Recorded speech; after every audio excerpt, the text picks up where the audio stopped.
We've now left Rotorua and we're going to Matamata to Hobbiton. We're at the Blue Springs now, but we're sleeping tonight in Coromandel Peninsula, so it's a bit of a stop and start. Very pretty though. The Blue Springs in Maori is called Tiwahu. There you go.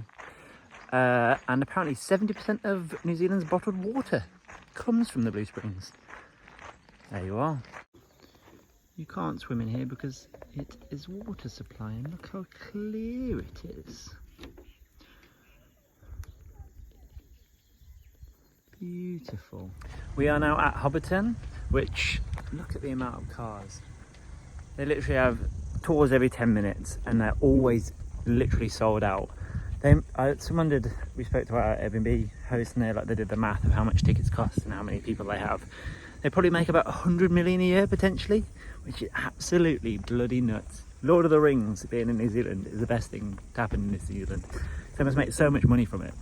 But yeah, we'll show you some videos of the surroundings of what Hobbiton looks like. Probably won't talk much in it because it's awkward to talk while people are looking around. But as you can see from the car park, bloody packed. But it's a lovely day. Wow, it rained earlier down at the Blue Springs, but here it's quite nice, sunny, so hopefully it will stay sunny and I'll get some nice views of the Hobbit houses and obviously where the Hobbit was filmed and Lord of the Rings. Very exciting. Are you excited, Claire? Claire's dressed all nice in her lovely dress and I'm in my usual sports gear because I don't know, that's who I am. I think the tickets are about 223 each. Cool little ticket there. Look, the door opens. But yeah, it's about 2.5 hour, I think, tour. So looking forward to it. If you're hoping to come to Hobbiton for some lunch and you're vegan, don't. There is nothing for you. As the set that I'm going to tour you around this afternoon is the second version of it. And the first version was made out of styrofoam and untreated timber, but the second version was built to last. If you're going to go down into a steep grade, into a dip, and it's in that dip that you want to take your photo. It's a once in a lifetime opportunity and I don't want you to miss out, so I am going to count you down. So looking to the right hand side, get those cameras ready.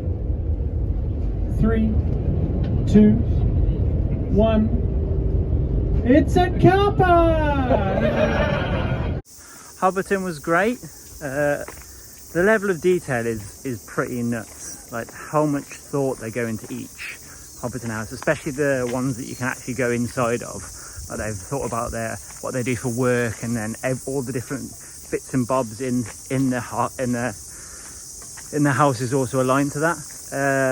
It told us some cool stories. One was, well, Peter Jackson seems like a bit of a piece of work, to be honest.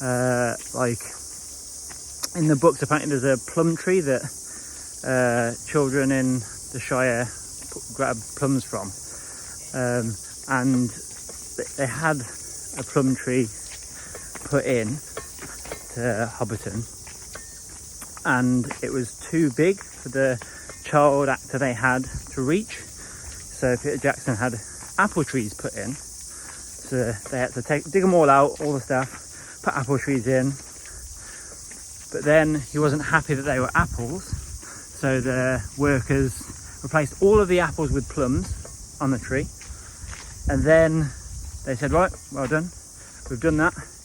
And then he said, oh no, the leaves all have to be plum leaves as well, and they had to take all the leaves off and replace them all with plum leaves and paint them and stick them on, hundreds of thousands of leaves, just so they could get that shot that was, I think, 3-4 seconds of the film, and apparently it wasn't even in the film. The plum tree was literally just like a passing thing. I guess that's why he's a brilliant director and I'm not. Bit much though, isn't it? Occupied. Wow. Look at all these pies you've made. Yeah, they're all mine. They're all real. Look, listen, crust.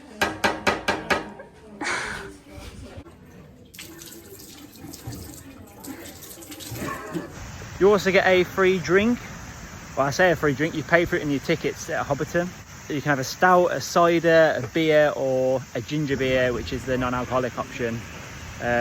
Which was alright. I had the stout because I wanted to try and look cool, but yeah, stouts aren't my favourite. How many do I look drinking this stout? when you're doing it for the camera, it actually tastes like urine. I actually like cocktails and Moscato or juice. You have free tea here. There's no oat milk or anything. There's only normal milk. It's not normal milk. Don't call it normal milk. It's cow's milk. There's nothing normal about drinking milk from a cow. We are now at we're near Hot Water Beach, at the top 10 Hot Water Beach like campground thing, and we're in like a little cabin, which is very nice. And the car's over there, it's parked right by it. Really, really nice. There's a heated pool, there's a hot tub, there's a cafe, there's fish and chips. Not that I eat fish and chips. Pizza as well. They have a vegan pizza. Very, very cool. Very, very nice. Lovely place. And we've got powered sites as well if you've got a camper van and things. So definitely recommend this place. It's in the Coromandel Peninsula, which is like if you're going to New Zealand, the Coromandel Peninsula is definitely the place where you'll get sort of like more beachy vibes, a bit more Australian-esque, I suppose, in terms of like the beach and the surfing. There's still so many activities you can do here: mountain biking, surfing, snorkeling. There's just so much hikes. There's so much stuff out here to do.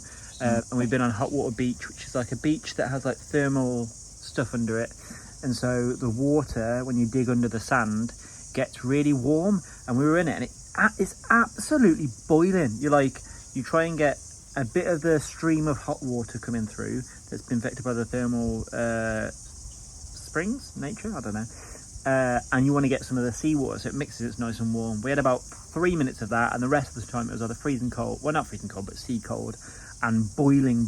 It's like really, really hot. You don't want to sit in it, but it's so cool that it heats up just naturally. It's very, very cool having a bath on the beach. We're now on our way to Cathedral Cove. You have to park a bit away, sort of like, I think it's like a 15-20 minute walk at the Cathedral Cove car park, which costs like $15, I think, for the day, which isn't too bad. A tip for Cathedral Cove is, I think it'd be cool to kayak it, but you don't need to, because you can just come and see it by walking and swimming. And if you bring a snorkel, you're sorted as well. You can go and snorkel. Forgot our goggles, silly. Right, it's going. Oh no, the wind's coming.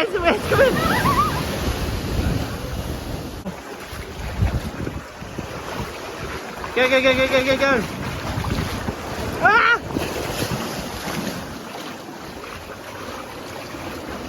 Off you go. Ah! Whoa!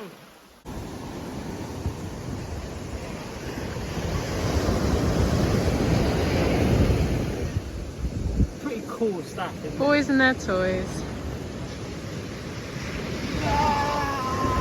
You have no power here, Gandalf the Grey. No power here, Gandalf the Grey. Right, we've left Coromandel Peninsula. Now at Karangahake, don't know if that's how you say it, Gorge. So we're gonna have a walk around there. There's like a old mining tunnel you can walk through and stuff. Pretty cool. It's very, very beautiful around here. It's almost like, as you're driving, it's almost like you're in Jurassic Park with all the beautiful lush forests. Isn't it lovely?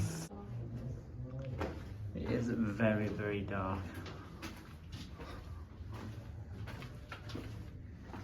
Oh, watch my head. Ow! Hello, Georgie. Haha! Don't do that. I'll keep up with my students. Hello, Georgie. You do have to think when we complain from working from home or in the office that it could always be worse. You could be in a mine 800 feet deep when it starts flooding, or at risk of rock falls or the cave imploding or whatever. Still, fight for better working conditions though. Coromandel Peninsula was brilliant. I'd say about 5 days is alright. You could do, honestly though, you could do a couple of weeks, but it was a nice different vibe to the rest of New Zealand because it's very beachy. But now onto a city vibe with Auckland as our next destination.